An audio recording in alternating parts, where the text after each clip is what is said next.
تبارک و تعالیٰ نے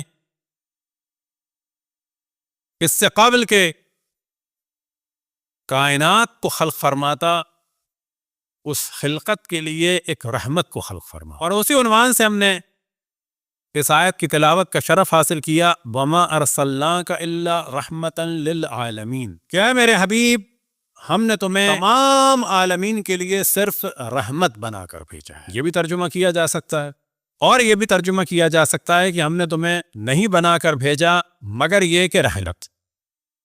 یہ حصر کے معنی ہے۔ پہلا والا ترجمہ جو ہے وہ روان اور سلیس ہے کہ تمام عالمین کے لیے صرف رحمت بنا کر بھیجا ہے، کسی قسم کی کوئی زحمت نہیں ہے۔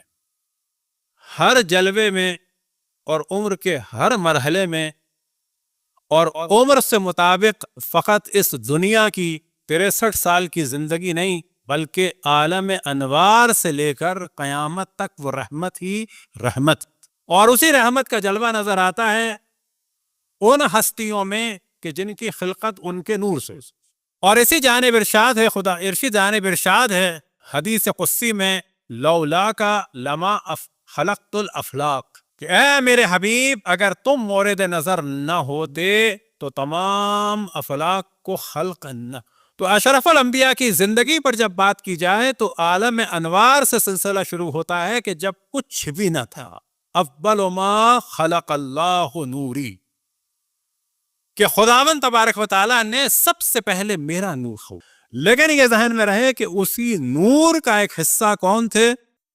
حضرت صدیق اکبر، حضرت فاروق اعظم، امیر المؤمنین یعقوب الدین علی بن ابی طالب، اور کون؟ جناب حضرت فاطمہ زہرا صلوات اللہ وسلامہ علیہا، اور پھر مولا امیر المؤمنین اور جناب سیدہ صلوات اللہ علیہما کی ذریت سے ان کے 11 فرزند، وہ ہستیاں کہ جو ان کے لیے خاص ہیں، وہ سب اسی نزول۔ اسی طریقے سے مقام تینت میں شیعہ بھی شامل ہے، شیعتنا خلقوا من فاضل تیننا وفاضل معنا، کہ ہمارے شیعوں کو خلق کیا گیا ہے ہماری بچی ہوئی مٹی سے اور ہمارے بچے ہوئے پانی سے، ان کے خمیر کو گوندا گیا ہے۔ اور علامت کیا ہے؟ علامت یہ یفرحون فی فرح ویحزنون فی حزننا، وہ ہماری خوشی میں خوشی اور ہمارے غم میں غمگین ہوتے ہیں۔ صلوات پڑھیں بر محمد و آل محمد۔ کچھ بھی نہیں تھا تو اشرف الانبیاء کا نور تھا، اور پھر یہ واضح کرتے چلیں کہ اس نور سے ہی خلقت ہوئی، اور اسی نور کا حصہ ہے کون؟ باقی یہ ذوات مقدسہ کے جن کا ذکر، اور پھر اللہ سبحانہ و تعالیٰ نے سب کچھ انہی کے نور سے خلق فرمایا۔ اول ما خلق اللہ نوری انا وعلی من نور واحد، کہ سب سے پہلے خداوند تبارک و تعالیٰ نے میرا نور خلق فرمایا اور میں اور علی ایک ہی نور سے ہیں۔ تو اس روایت سے ذہن میں نہ آئے کہ فقط مولا امیر المؤمنین اس نور سے ہے نا، باقی روایات میں بھی ہے، اور جیسے کہ مولا امیر المؤمنین کے لیے انا وعلی من نور واحد، انا علی منی و انا منہ فاطمہ منی و انا منہا حسن منی و انا منہ حسین منی و انا منہ انہم منی و انا منہم، یہ سب کے سب اسی نور سے۔ اشرف الانبیاء کا نور اس وقت خلق ہوا کہ جب کچھ بھی نہ تھا، خداوند تبارک و تعالی نے سب سے پہلے نور خلق فرمایا، اور بعض روایات میں یہ آیا کہ جو اللہ سبحانہ و تعالی نے پہلا خطاب فرمایا اشرف الانبیاء سے وہ کیا تھا؟ انکا عبدی، کہ اس نور کی جو سب سے بڑی خصوصیت تھی وہ کیا تھی؟ کہ تم میرے عبد ہو۔ عبد سے مراد کہ یہ نور وہ نور ہے، اور جب مخاطب کیا تو فقط یہ ایک نور، کون سا نور؟ اشرف الانبیاء کا، اور اس نور سے جو خلق ہوئے، اس نور کو مخاطب کیا کہ انکا عبدی، کہ تم یعنی اے نور تم میرے بندے ہو۔ بندے سے کیا مراد؟ کہ تم وہ ہو کہ جو ہر حال میں میری اطاعت اور عبادت کرنے والے ہو۔ اور عبادت کے لیے روایتوں میں نقل ہوا، ایک روایت امام جعفر صادق علیہ السلام سے اس تفسیر میں وما خلقت الجن والانس الا لیعبدونی، اور اشرف الانبیاء کو جو پہلا خطاب ہوا یا اس نور کو جو پہلا خطاب ہوا وہ کیا؟ انکا عبدی۔ لہذا تشہد میں جب ہم وحدانیت اللہ سبحانہ و تعالیٰ کے بعد گواہی دیتے ہیں تو پہلی گواہی کس کی ہے؟ اشرف الانبیاء کی، لیکن کس صفت کے ساتھ ہے؟ اشہد ان محمدن عبدہ ورسولہ، صلوات پڑھیں پر محمد و آل محمد۔ نکالا جا سکتا ہے کہ اہل بیت علیہ السلام کی جو سب سے بڑی فضیلت ہے وہ معرفت خداوند تبارک و تعالی، اور اسی معرفت کی وجہ سے عبودیت یعنی اطاعت، اور اسی جانب پھر اشارہ ہوا سورہ دہر میں وما یشاءون الا ان یشاء اللہ۔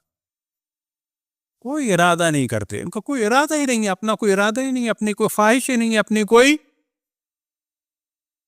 خواہش نہیں، کچھ نہیں چاہتے مگر یہ کہ اللہ سبحانہ و تعالیٰ چاہتا ہو۔ اب گو کہ یہ جشن کی محفل ہے، کوئی مصائب کا وقت نہیں ہے، لیکن بلا شک انہی کی معرفت کا نتیجہ ہے کہ جو جناب حضرت زینب صلوات اللہ وسلام علیہا کی زبان سے کہ مصائب بیان نہیں کر رہے، تمام مصائب ذہن میں رکھیں۔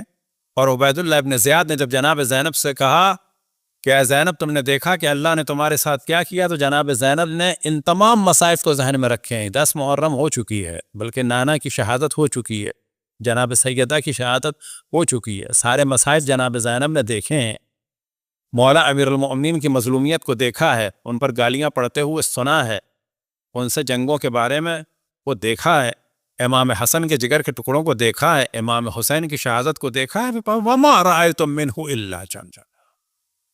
اگر سورہ دہر کی کوئی تفسیر اور کوئی مصداق پنجتن کے بعد نظر آتا ہے تو کہا جائے گا انہی کی نسل میں، خصوصاً حضرت زینب صلوات اللہ وسلام علیہا کی ذات مقدس میں نظر آتا ہے۔ صلوات پڑھیں بر محمد و آل محمد۔ جن مومنین نے خصوصاً جو زخمی ہیں اور حضرت زینب سلام اللہ علیہا کے روضے مبارک کا دفاع کیا، یا اللہ ان سب کو شفاء عاجل و کامل عطا فرما۔ اور ہر وہ شخص جس نے حضرت زینب سلام اللہ علیہا کے حرم مطہر کی جانب غلط نگاہ کی، یا اللہ ان سب کو دنیا آخرت میں ذلیل و خوار فرما۔ تو کچھ نہیں ہے، نور اشرف الانبیاء ہے۔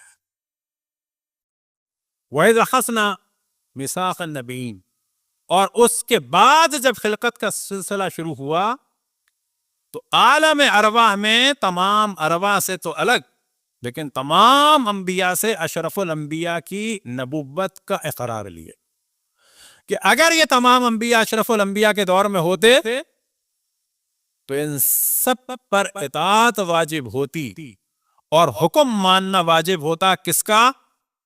اشرف الانبیاء رحمت للعالمین محمد مصطفیٰ صلی اللہ علیہ وآلہ وسلم کا۔